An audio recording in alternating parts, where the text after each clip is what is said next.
Welcome back, Short Kings. It's that time of the month again. It's time to predict the last chance to play games, the games that are going to be leaving PlayStation Plus Extra this month. So I hate to be the bearer of bad news, but the game of the year that might leave next month is everyone's favorite game. That's right, it's My Friend Peppa Pig. It's going to be a tricky month, and there are a lot of games that could potentially leave. So I went through the list of all the games from June 2024 and also June 2023. Now, there are way too many games to talk about because, after all, this was the anniversary of PS Plus Extra. This June will be the 3rd anniversary. 2024 should be okay, but it's 2023 that I am worried about because if you go to 2023, there were a lot of games. So many games got dropped in June 2023, which was the 1st anniversary of PS Plus Extra. Now, as we saw in last month's list, our predictions were way off because for the first time, what happened was games that were originally introduced in June of 2022 at the launch of PS Plus Extra started leaving all of a sudden, and also games from 6 months ago. So for those short attention span kings out there who just want to see the list of games, we're going to go through real quick the games that were announced last year, June of 2024. So let's go through those really quick right now. We have Monster Hunter Rise, Football Manager 2024, Crusader Kings III, that one left, After Us, Anno 1800, Police Simulator, Far Cry 4, Lego The Hobbit, Lego The Incredible. And from June of 2023, 2 years ago, we have a huge list. Far Cry 6, Shredder's Revenge, Rogue Legacy 2, Inscryption, Solstice, Tacoma, Deus Ex Mankind Divided, Killing Floor 2, Lonely Mountain Downhill, Vampire the Masquerade, 100 Days Winemaking Simulator, A Hat in Time, Carto, Forager, Dodgeball Academia, The Wild at Heart, Redout 2, Thief, MX vs. ATV Legend, Paw Patrol, Save Adventures Bay, My Friend Peppa Pig, DC League of Super Pets, The Adventures of Crypto and Ace, The Talos Principle, LX2, and Conan Exiles. And for the Classics catalog on Premium, we had Killzone Liberation, Worms, Herc's Adventure, Coded Soul, and the year before that we have Kayak VR, Mirage, which was for the PSVR 2, Lego Star Wars 2, the original trilogy, Ghosthunter, and Daxter. If you enjoyed that list and getting right to the point and are about to click on another video because you're happy with the information, drop a like on your way out. So again, these games aren't all necessarily leaving. I just have to say that. But the chance of games leaving from this list is pretty high. We've had pretty good prediction rates the last few months, except last month they really threw us a curveball. Because if you remember, it got announced really late. And also the games were not from the typical lists. Alright, let's get started. I'm not going to focus on too many games because there are way too many games to choose from. But since this is a short games channel, we're just going to focus on the short ones and hopefully only the good ones. But what I will do, if you're interested in all of them, is tell you the runtimes and ratings of every single game, because that's what we like to do. So first we have Monster Hunter Rise. Monster Hunter Rise is still on Extra. It has a Metacritic rating of 88 and a runtime from 23 hours for just the main story up to 180 hours. So don't worry about beating that one in time. And then up next we have Football Manager 2024 Console Edition. This is where they put you in the shoes of a real football manager. Turn your dreams into reality. How long is that going to take? Football Manager Console Edition has a rating of 84. That is pretty good, but the minimum runtime you can expect is 103 hours. So we're not going to talk about that one. Up to 768 hours. Can you even beat a game like this? I don't know. That's a weird subjective question. And then another long game. We have Crusader Kings III. So this is a strategy role-playing game, similar to Civilization, those kind of games. So yes, these games are very long, but it has a very high rating of 91 on Metacritic. And again, 73 hours up to 586 hours. These games will suck up your time. Personally, I wouldn't bother with these games if you have PS Plus Extra. Just buy them and play them at your own pace. It's futile to try to beat these games in a short time window. And the next one was Monster Energy Supercross. This one already left, so we're going to ignore that one. And after that is After Us. Navigate stunning platforming environments in an abstract world to salvage the souls of extinct animals. models. Honestly, I didn't mind this one too much. Although the character models were a bit weird, the world itself and the visual style was pretty unique and gorgeous. The platforming is decent, and her cool powers are pretty unique. The map feature is a bit slow and a little bit confusing, so you will get lost a lot. But honestly, it wasn't that bad. Did that get a good rating? No, it did not. After Us had a rating of 65 on Metacritic, but it is a short game, from 8 hours up to a maximum of 12 hours. For the completionist run. And then we have Anno 1800s. This is a Ubisoft game. Ubisoft games usually don't leave. This is a city building real-time strategy game. And again, it's going to be a long one. Let's check. So although it does say 15 hours for the runtime, it can go up to 117. These games will suck up your time. This one was a surprising hit,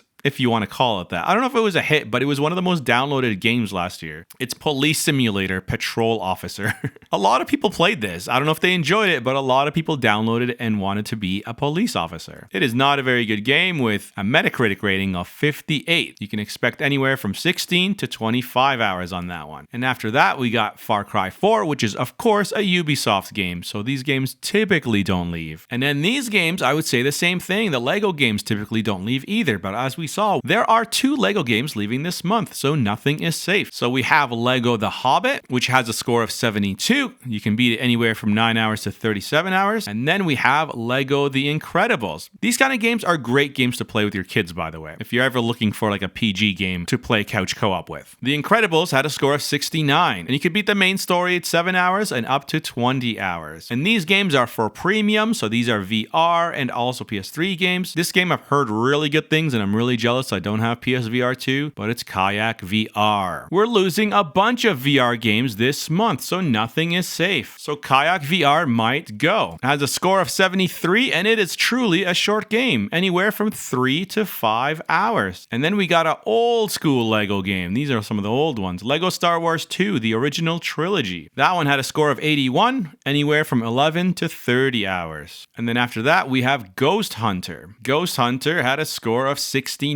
and it can be beat around 10 hours. And then we got an old school PlayStation favorite, Daxter. Again, these are all premium games. Daxter has a great score of 85, and it is anywhere from 8 to 13 hours. It is a short game, and I should mention it, but it's on premium, which this channel is not about. This channel is about extra. Okay, now here's where it gets complicated. We're gonna jump into June of 2023. Like I said, June of 2023 is a bit complicated because this was the first year anniversary of the new PlayStation Plus multi-tiered system. Sony was dropping a lot of games that year to entice people to upgrade, because before that, all we had was the basic monthly game system. This was also a big month because it's the first time that games started leaving, because it was officially a year after this whole 3-tiered system was introduced. So the 1-year anniversary was a big deal because they started testing cloud streaming for supported PS5 games, which meant it'd be easier to jump into your favorite game without downloading them onto your PS5 console if you had great internet. So because it was the first year anniversary, they did something big. They dropped 25 games just for extra and another 4 for premium. So with that, usually June is a little bit weird, but let's zoom in here to give you an idea of all the games that came out. Let's go through all the ratings and runtime, starting with Far Cry 6. Some people loved it, some people really hated it. Personally, I played a little bit and it was the usual Ubisoft AAA stuff. It was kind of boring for me, but I will highly recommend that you play the Stranger Things mission. That mission is better than this entire game, so give that a try. I think you have to play up to like chapter 2 or something to unlock it. So Far Cry 6 had a rating of 73 according to Metacritic, and is anywhere from 25 to 63 hours. And up next, we got truly a short game. It is Teenage Mutant Ninja Turtles Shredder's Revenge. This is one of my favorite games. You can play couch co-op up to 4 players or online co-op up to 6 players. It does everything right when it comes to taking us back to the arcade beat-em-up days of these games. You can play as the original 4 turtles, you can play as April, Splinter, even Casey Jones. It is a great game to jump in and out of, and that is the first game out of this whole list that I will actually recommend you play. So play that and beat it if you haven't already. It only takes like 1 playthrough, which is like 3 hours. You can even break that into 2 2-hour sessions. Highly recommend you play that game. Shredder's Revenge has a score of 85 and is anywhere from 3 hours up to 20 hours. Now, it only says it's 20 hours because in order to get the platinum, you have to level up every single character up to level 10. You don't have to do that if you don't want to. This is a great 3-hour game. Just play 3 hour, 4 hour, and call it a night. Even better,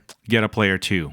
And 3 and 4. Now, many games can claim to have great music, but only this game can claim to have the Wu-Tang Clan. So if you haven't played this yet, what are you doing? After that, we have Rogue Legacy 2. This is a highly rated game as well, with a score of 88. It is a roguelite, obviously, which means it could be a very long game. You're looking at anywhere from 27 hours up to 120 hours. And then we have Inscryption. This is one of my favorite games I played. I had no idea what it was about. I wasn't a big fan of deck builders, and then I played Slay the Spire and got addicted to the genre. This one is totally different. It starts out being the same, but I can't ruin too much. The story will change. That's the only thing I'm going to say. The story and the gameplay is going to take you to places you didn't think you were going to go to. So highly recommend this one if you like surprises. There's a lot of surprises in Inscryption. Inscryption has a metascore of 85, and it can be beat anywhere from 13 to 30 hours. And then after that, we had Solstice and Tacoma. These games are no longer available on PS Extra, so don't worry about those. Oh my god, we've only scratched the surface. There are so many more games still left to go. This is why I can't talk about every single game on here. Up next, we have Deus Ex: Mankind Divided. This was like Cyberpunk before Cyberpunk. We love these kind of games. You're a cyborg, you get to upgrade all your little bits and pieces, and the writing is really good. Deus Ex games are really notorious for predicting the future. Deus Ex: Mankind Divided has a score of 84, and it's anywhere from 16 to 53 hours. You can get lost in that game. And then next we got Killing Floor 2. I don't know too much about this game, but it has a score of 75, and runtime can go from 17 to 104 hours. I typically avoid these kind of games. But the next one is a short game. Let's put a little green mark on those. Oh, I didn't even explain all my color schemes, so if it has over an 80, it has an 84 here. And the ones that have a red, that means they are no longer on extra. That is my color coding. I'm sorry I didn't explain that so far. So Lonely Mountain Downhill has a score of 84. It is only 6 hours long, but you could totally get lost and play up to 34 hours. This game is a game I will talk about because it has my criteria for deserving to be talked about on this channel, which are these two important numbers right here. So if this number is under 10 and this number is over 80, it is a highly recommended game from me, because I like short games and I like good games. Now you can say Metacritic is not the end all be all, but typically, it's very rarely I'm disappointed. So Lonely Mountain Downhill is an interesting game. It is a mountain bike game, and you could choose to go to the safe route, or you could choose to find shortcuts and really risk your life. You are judged for both the fastest time and the least amount of deaths. So you get to choose which method you will use when going downhill. And then up next, we had Vampire Masquerade. There is still one there, but it's not this one. We don't have this one anymore, so that one's gone. This one, 100 Days Winemaking Simulator, I really wanted to get into it, but I could not stand the tutorial. Like literally, I tried to play this for half an hour and it was still explaining things to me. Like, don't explain the game, just let me play the game and explain the thing when I reach the thing. So if you're ever looking at how to make a bad intro of a game, look no further than 100 Days Winemaking Simulator. It had a score of 74, and you can beat it anywhere from 3 hours to 25 hours. And then up next, we have A Hat in Time. This one used to be in the 80s. I don't know why. It lost the mark in the past few months. People who play this game love this game. It's almost a short game. I'd say it's a short game. 10 hours qualifies. I prefer single digits, but it's almost under 10, and it's almost over 80. So I will say play that game. I will play that game for you. Has a score of 79, and you can beat it as little as 10 hours. Completionist run go for 19 hours. Carto I did beat. So Carto is a very fun game. Its main gameplay mechanic that deserves a shout out is the map feature. Carto, cartographer. We're talking about maps here. So when you pop up your map, just like any other game, this game goes the extra mile, because what you could do is you could rearrange the map as you're looking at it. And when you come back out of the map, the world around you changes. I think this game is worth playing just for that aspect alone. Has a score of 79, and it's anywhere from 6 to 7 hours. Perfect short game, almost an 80. And then we have Forager. Forager reminds me of Minecraft and Terraria, with less emphasis on the building. There's hunting, fishing, building, and you guessed it, foraging. I normally hate any game where you punch trees for resources, but this one gets to the point right away. It's very easy to navigate and highly addictive. The more you level up, the more things you unlock. It's hard to put this one down. It has a score of 78 and can be beaten in between 16 and 42 hours. After Forager, we have Dodgeball Academia. I played this one. This was a great game, but it is gone from PS Extra. And then after that, we have The Wild at Heart. This game also left Extra. Redout 2, I was really looking forward to because it reminds me of those Wipeout games, but I uninstalled it within 10 minutes. Do you know why? It does not have split screen. This is the ultimate type of game to take advantage of split screen, and it doesn't have that. Come on, Redout 2, make it co-op. Redout 2 has a score of 78, and it's anywhere from 35 to 50 hours. Holy moly, I didn't know it was that long. And then we got Thief. Unfortunately, I think these weren't as good as the original Thief games. This was the remake. I remember playing it, and I don't know, I was kind of bored a little bit. Yeah, this game didn't get a good rating. So Thief had a 67, and it's anywhere from 11 to 45 hours. MX-ATV Legends already left, so this is no longer on Extra. And then we talk about the kids games. Paw Patrol, Mighty Pups, Save Adventure Bay.